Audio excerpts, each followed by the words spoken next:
በዋሽንግተንና በቴህራን መካከል ያለው ሰጣ ገባ የኢኮኖሚ ጦርነቱን በቀጥታ ወደ ዓለም አቀፍ የነዳጅ አቅርቦት እገዳና ወታደራዊ ግጭት ስጋት ወደሚቀየርበት አደገኛ ደረጃ ላይ ደርሷል ተብሏል። ለዚህ አጣዳፊ ውጥረት መንስኤ የሆነው የትራምፕ አስተዳደር የኢራንን ኢኮኖሚ ሙሉ በሙሉ ሽባ ለማድረግ ያቀደውን እንዲሁም የገንዘብ ሚኒስቴሩ ስኮት ቤሰንት የኢኮኖሚ ዲዴይ ብለው የሚጠሩትን አዲስ የኢኮኖሚ ማዕቀብ ለመጣል ማቀዱ ነው። ኢራን ግን ማዕቀቡን ዝም ብላ ከመቀበል ይልቅ ጫናውን ወደ ዓለም አቀፍ ገበያ በማዞር ቀጠናዊ ውጥረት ወደ ዓለም አቀፍ ኢኮኖሚ ቀውስ ለመቀየር ዝግጅቷን አጠናቃለች። የኢራን አጸፋዊ እርምጃ ከገዛ ድንበሯ ባለፈ ትልቅ ስትራቴጂካዊ ተጽዕኖ ያለው ነው። በፋርስ ባህረ ሰላጤ በኩል የሚደረገውን የነዳጅ ኤክስፖርት ሙሉ ለሙሉ በማስቆም በመዛትና በሆርሙዝ ሰርጥ በሚያልፉ መርከቦች ላይ አገልግሎት ክፍያ የመጫን ረቂቅ ሕግ በማዘጋጀት ቴህራን ዓለም አቀፍ የነዳጅ ንግድ በሚያልፍበት ወሳኝ መተላለፊያ ላይ ያላትን የበላይነት እንደ መደራደሪያነት እየተጠቀመችበት ይገኛል። ይህ እርምጃ የጎረቤት የባህረ ሰላጤው ነዳጅ አምራች ሀገራትን አደገኛ ስጋት ውስጥ ጥሏቸዋል። የኢራን የደህንነት ኃላፊ ሞህሴን ረዛኢ ከአሜሪካ ማዕቀብ ጎን የሚቆም ማንኛውም ሀገር እርምጃው እንደ ጦርነት አዋጅ ይቆጠራል ሲሉም የሰጡት ማስጠንቀቂያ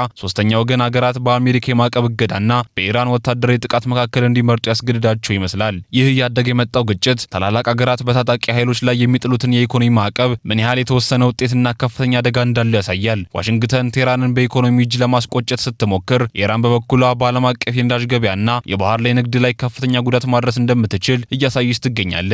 አሁን ዋናው ጥያቄ አሜሪካ ሰፊ ወታደራዊ ግጭት ሳታስነሳ ማዕቀቧን ማስፈጸም ትችላለች ወይስ የኢራን የነዳጅ መተላለፊያን የማቋረጥ ዛቻ ዓለም አቀፍ የኃይል ቀውስን ለመከላከል ሌሎች ሀገራት ጣልቃ እንዲገቡ ያስገድዳል የሚለው ነው። የሆርሙዝ ሰርጥ መዘጋት ወይም በቦታው ላይ ከፍተኛ ወታደራዊ ግጭት መከሰት በዓለም አቀፍ የኃይል ገበያ ላይ እጅግ አደገኛ የሆነ መጣኔ ሀብታዊ ቀውስን ያስከትላል። ሰርጡ በዓለም አቀፍ ደረጃ ከሚጓጓዘው የፈሳሽ ነዳጅ 20% እንዲሁም የተፈጥሮ ጋዝ ወይም ኤልኤንጂ 20% የሚያልፍበት በመሆኑ የመተላለፊያው መታገድ በዓለም አቀፍ የንግድና የኢኮኖሚ እንቅስቃሴ ላይ ከፍተኛ ስጋትን ይፈጥራል። በመጀመሪያ ደረጃ የነዳጅ ዋጋ በአንድ ጊዜና በከፍተኛ መጠን ይረራል። በየቀኑ ከ15 እስከ 20 ሚሊዮን ባሬል የሚደርስ ድፍድፍና የተቀነባበረ ነዳጅ ከገበያ ውጭ በሚሆንበት ጊዜ እንደ ብሬንትና WTI ያሉ የድፍድፍ ነዳጅ አምራቾች በሰዓት ውስጥ ዋጋቸውን በመጨመር በአንድ ባሬል ከ120 እስከ 150 ዶላር ሊደርስ ይችላል። ከድፍድፍ ነዳጁ ባሻገር ከባህረ ሰላጤ የሚወጡት የቤንዚን የዲዝልና የአቪዬሽን ነዳጅ አቅርቦቶች በመቋረጣቸው ምክንያት በዓለም አቀፍ በትራንስፖርት ዘርፍ ላይ ከፍተኛ ጥረትን ይፈጥራል። ይህ ቀውስ በነዳጅ ላይ ብቻ ሳይወሰን በተፈጥሮ ጋዝና በማዳበሪያ ምርት ላይም ሰፊ ጉዳትን ያደርሳል። የኳታር የተፈጥሮ ጋዝ ኤክስፖርት ሙሉ በሙሉ በዚህ ሰርጥ በኩል የሚጓጓዝ በመሆኑም አቅርቦቱ ሲቋረጥ እንደ ቻይና፣ ጃፓንና ደቡብ ኮሪያ ያሉ የእስያ ሀገራት ከአውሮፓ ጋር ለተመሳሳይ የጋዝ አቅርቦት ፍልሚያ ውስጥ ይገባሉ።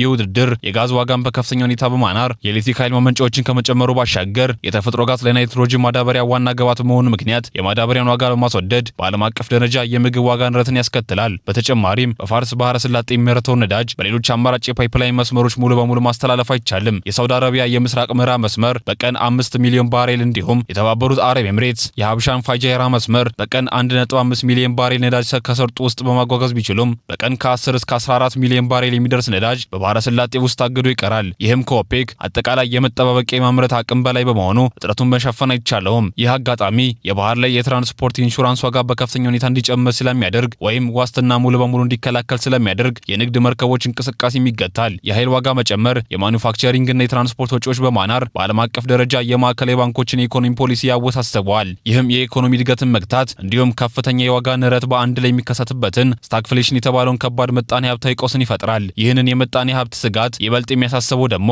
ከበስተጀርባ ያለው የጂኦፖለቲካ ውጥረትና የሁለቱ ሀገራት ፍጥጫ ወታደራዊና ፖለቲካዊ መልክ መያዙ ነው። አሜሪካ የኢራንን ኢኮኖሚ ሙሉ በሙሉ ሽባ ለማድረግ ያቀደችውንና የኢኮኖሚ ዲዴይ ያለችውን አዲስ ማዕቀብ ስትጀምር፣ ቴህራን በበኩሏ ይህንን ጫና ወደ ዓለም አቀፍ ቀውስ ለመቀየር የሆርሙዝ ሰርጥን እንደ ዋና መከላከያና ማጥበቂያ መሳሪያ አድርጋ ወስደዋለች። በሰርጡ በሚያልፉ የንግድ መርከቦች ላይ የአገልግሎት ክፍያ የመጫን ረቂቅ ማዘጋጀትና የፋርስ ባህረ ሰላጤ ኤክስፖርትን ሙሉ በሙሉ የማቆም ዛቻ የሁለትዮሽ ግጭቱን በዓለም አቀፍ የገበያ ስጋት አድርጎታል። ኢራን የአሜሪካ ማዕቀብ የሚደግፉ ሀገራትን እርምጃ እንደ የጦርነት አዋጅ ነው የምትቆጥረው ማለቷ የባህረ ሰላጤውን ሀገራት ከአሜሪካ ማዕቀብ ወይም ከቴህራን ወታደራዊ ጥቃት አንዱን እንዲመርጡ ያስገደደ አስገዳጅ ሁኔታን ፈጥሯል። ይህ ሁኔታ በወሳኝ የባህር መተላለፊያ ላይ በሚገኙ ሀገራት ላይ የሚጣል የኢኮኖሚ ማዕቀብ ያለው ስትራቴጂካዊ ገደብን ያሳያል።